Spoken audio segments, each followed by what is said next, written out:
और हम तो क्या कि हम तो वैसे ही कवि सम्मेलन में, मैं सच बताऊं, ये हमारी सीरीज का अंतिम कवि सम्मेलन है। आज से थोड़े दिन पहले मुफत्तलाल जी का फोन आया, खींच खींच खूच खूच खूच खींच खाच खींच। बोला कुलदीप कवि सम्मेलन आना है। मैंने कहा आ जाऊँगा भाई साहब। बोले क्या व्यवस्था कर दूं? मैंने कहा टेंशन मतलब आप तो ये बताओ कवि कौन कौन है। बोले देश के बड़े कवि हैं, तबस्सुम अस्क है, विजय विचित्र है, देवेंद्र वैष्णव है, तुम्हारे लिए क्या व्यवस्था कर दूं? मैंने कहा टेंशन मतलब देवेंद्र वैष्णव जी बड़े संयोजक है, बड़े कवि है, उनका बजट ज़्यादा होता है, मेरे को उनसे मात्र 500 रुपये कम दे देना। बोला आ जाओ, वो 500 में ही आ रहे हैं। कई बार दिक्कत ये, अकेले मत बजाओ, जाकर यहाँ तो सब बजाओ, यहाँ कोई मत बजाओ, ऐसे भी कर लेंगे अपन, बगैर ताली का भी होता कवि सम्मेलन देश में। कोई टेंशन वाला मामला नहीं है साहब। पैसा ऐसे मायने नहीं रखता है, हमारे लिए मायने रखता है आपका प्रेम। और मैंने क्या कहा कि मैंने कुलदीप रंगीला ने आज से 10 वर्ष पहले अपने जीवन में जब कवि सम्मेलन का शुभारंभ किया था, कवि सम्मेलन की शुरुआत की थी मुफत्तलाल जी, तो पहला कवि सम्मेलन अगर कहीं पड़ा था तो आपके वृंदावन में पड़ा था। उस कवि सम्मेलन में मुझे कोई बहुत बड़ा लिफाफा नहीं मिला था साहब। उस कवि सम्मेलन में मुझे मात्र 500 रुपये का लिफाफा मिला था। आज आप हिंदुस्तान के बड़े मंचों पर जाते हैं, संस्कृति विभाग के कवि सम्मेलन पढ़ते हैं, हमें 20,000, 30,000, 50,000 तक के लिफाफे मिलते हैं। लेकिन सच कहूं, उस 500 रुपये के लिफाफे की कीमत इन लिफाफों से बहुत बड़ी थी, क्योंकि वो मेरे जीवन का पहला लिफाफा था। और बाबूलाल जी, जिस समय वो लिफाफा मुझे प्राप्त हुआ, मैंने उसी समय संकल्प लिया, उसी समय कसम खाई कि कवि सम्मेलन से मुझे कितना भी धन प्राप्त हो, कितनी भी राशि प्राप्त हो, कवि सम्मेलन का पैसा मैं कभी स्वयं के लिए इस्तेमाल नहीं करूंगा, बल्कि कवि सम्मेलन के पैसों से मैं 2 गरीब बच्चों का पालन पोषण करूंगा। और आज भी कवि सम्मेलन के पैसों से मैं 2 गरीब बच्चों का पालन पोषण करता हूं। हालांकि वो 2 बच्चे मेरे खुद के ही हैं। क्यों अकेले मेहनत कर रहे हो? ताली तो बज नहीं रही है, वो नहीं है, यार ढंग से बजा, मूड में आ जाओ। अभी तक जो हुआ सो हुआ। क्या होता है, एक ढंग की फिल्म देखना ना, तो अपने को एक आधा ले जाओ इनको साथ में यार। इस उम्र में भी दादा कविता पढ़ रहे हैं, आपके सास को प्रणाम करता हूँ, मत उठाओ उंगली। अभी तो आपके खुद के उठने का टाइम हो गया है और आप उंगली उठा रहे हो। प्रणाम करता हूँ। दादा दोनों हाथ जेब में डालते हुए इस प्रकार जा रहे हैं जिस प्रकार शतक मारने के पश्चात सचिन तेंदुलकर अपने गंतव्य स्थान पर गया हो। बाबूलाल जी के लिए घनघोर तालियां बजाइए, शानदार प्रदर्शन। ये आनंद है साहब। आइए 4 पंक्ति आप। और ये मंच तो इसलिए भी महत्वपूर्ण है मुफत्तलाल जी, हम रेगुलर लगातार कवि सम्मेलन पढ़ते हैं। इस कवि सम्मेलन में ये नेता, उस कवि सम्मेलन में वो नेता, यहाँ पे फलाने नेता, यहाँ फलाने विधायक, यहाँ फलाने सांसद। लेकिन वो मंच सर्वाधिक पवित्र होता है जिस पे कोई नेता ना हो। ये मंच इसलिए महत्वपूर्ण है क्योंकि कोई नेता नहीं हो। नेता क्या, हमारा देश का नेता बड़ा विलक्षण होता है दादा। क्या बात है। जब भजन संध्या में जाता तो उससे बड़ा कोई धार्मिक नहीं, जब कवि सम्मेलन में आता तो उससे बड़ा कोई साहित्य अनुरागी नहीं। ये नेताओं की स्थिति है। और कुछ पंक्ति नेता के ऊपर पढ़ना चाहता मैं, धीरे धीरे अपने रंग में होगा। कोई हम तो मस्ती में जीने वाले लोग हैं, और वैसे भी 2 साल तो हमारे जीवन में आए ही नहीं। 2 साल हमारे कोरोना में गए। जिसको देखो उसके चेहरे पे मास्क। ये तो बजा नहीं रहे साउंड वाला, आप ही बजा लेना है। जिसको देखो उसके चेहरे पे मास्क, जिसको देखो उसके चेहरे पे मास्क। मैं तो टेंशन में आ गया था कि ऐसा ना हो कि आने वाली संतान हमारी बाली और सुग्रीव के जैसी पैदा हो। ये हालत हो गई थी साहब। लेकिन एक टिप्पणी कुलदीप रंगीला कर देना चाहता है कि आदमी की 3 मूलभूत आवश्यकताएं होती है, रोटी, कपड़ा और मकान। लेकिन कोरोना काल ने हमें सिखा दिया इन 2 वर्षों ने कि आदमी रोटी के बिना रह सकता है, कपड़े के बिना रह सकता है, मकान के बिना रह सकता है। मेरे भाई, आदमी अगर नहीं रह सकता है तो आदमी आदमी के बिना नहीं रह सकता है। ये हमने इन 2 वर्षों में सीखा है। ये पीड़ाएं झेली हमने। और कोरोना काल के बाद में अचानक कवि सम्मेलन खुले तो कैसे ऐसे कुर्सियों को ही सुनाओ। ले दे के 5-25 बचे थे, 2-4 इन्होंने भगा दिए, 5-7 बचे हैं। ये हालत हो गई है कवि सम्मेलन के भी। एक कवि सम्मेलन में हम गए, आयोजक का नाम प्रेमनाथ तिवारी। वो तिवारी जी ने कवि सम्मेलन सिर्फ इसलिए आयोजित किया क्योंकि उनके यहाँ पुत्र रत्न की प्राप्ति हुई। पर तिवारी जी ने थोड़ी सी लगा के मंच पे आकर के घोषणा कर दी कि कवियों को पेमेंट जब ही मिलेगा जब वो मेरे पुत्रों पे 4-4 पंक्ति सुनाएंगे। तो सारे कवि टेंशन में। वाह। अब पेमेंट खतरे में फंसा।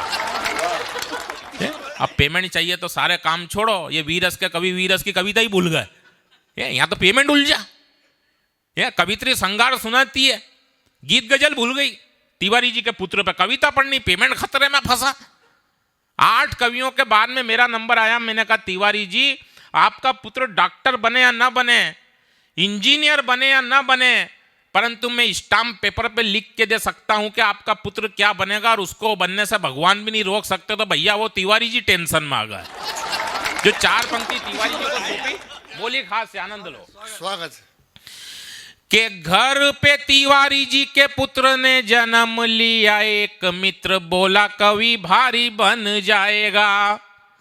एक बोला डॉक्टर, एक बोला इंजीनियर, एक कहने लगा अधिकारी बन जाएगा।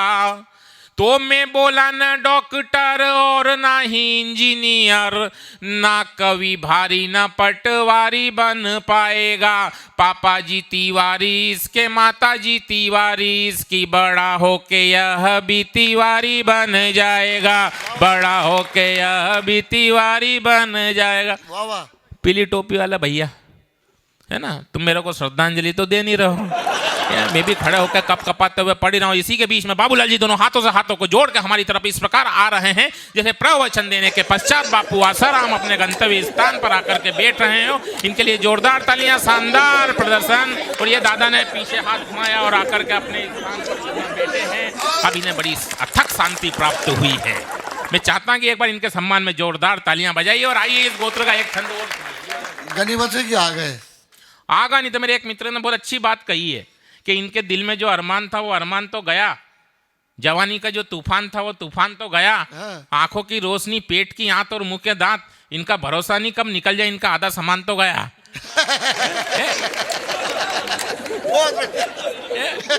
ये सच्चाई है साहब। लेकिन मैं बताऊं, आप तो मस्ती के मूड में सुनो, कोई लोड नहीं है। लेकिन ये जो कवि सम्मेलन है ये आपका श्रेष्ठ कवि सम्मेलन है, क्योंकि इसमें श्रोता भी हैं, वो सब श्रेष्ठ हैं।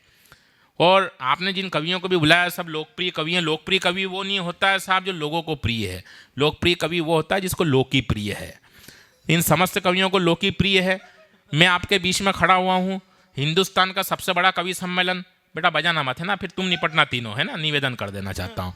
मंच पे बोलते बोलते कई बार हमसे गलतियां हो जाती है साहब। हम मंच में खड़े होते हैं, कविता के बीच में बोलते हैं निवेदन कर देना चाहता हूँ, निवेदन कर देना चाहता हूँ, निवेदन कर देना चाहता हूँ। आदत ही पड़ जाती है, कवि को आदत पड़ गई। वो चाय की दुकान पे गया, बाबूजी चाय वाले से ही बोल रहा है निवेदन कर देना चाहता हूँ कि 1 कप चाय ला के दे।